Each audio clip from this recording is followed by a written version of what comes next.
Now we will invert the transformation. So from this equation, from the first one we have s plus t equal to x. So if you put here s plus t equal to x, we will get y minus x is equal to s square. So this implies s equal to root of y minus x. Now here we will discard the negative value. Also we will get, since x is positive, this will be positive if y is greater than x. So we will get t is equal to, if we substitute here, once we get the value of s, we find t.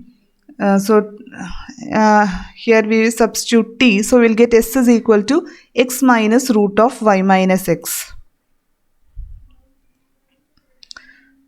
Now if we substitute the value of s and t, we are getting u is equal to 1 minus of sine root of y minus x into e raised to root of y minus x minus x. So this is easy to see. We have to do some simplification here. Put the value of s and t here. Okay, so you will directly get the answer. So in this problems, we have seen 3 problems. So from this we conclude the following things.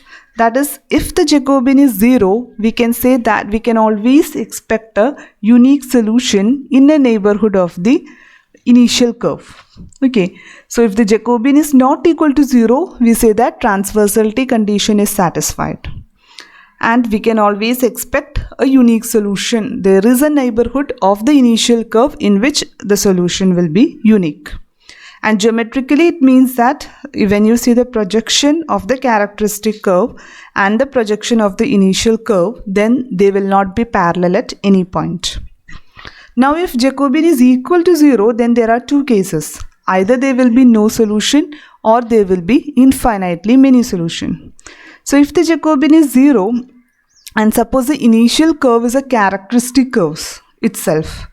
Okay, so the initial curve is all, if you see the projection, you can see that initial curve and the characteristic curves are same. Then we will get, in that condition, we will get infinitely many solutions.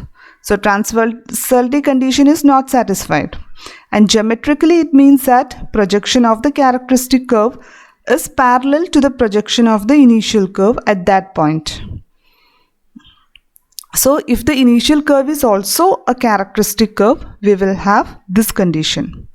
Now suppose that Jacobian is identically 0 and initial curve is not a characteristic curve. And in this case, we will have no solution. Okay, so transversality condition is also not satisfied, and since the initial curve is not a characteristic curve, we will not get any solution in this case. So study the 3 problems correctly and the summary also. Okay, thank you.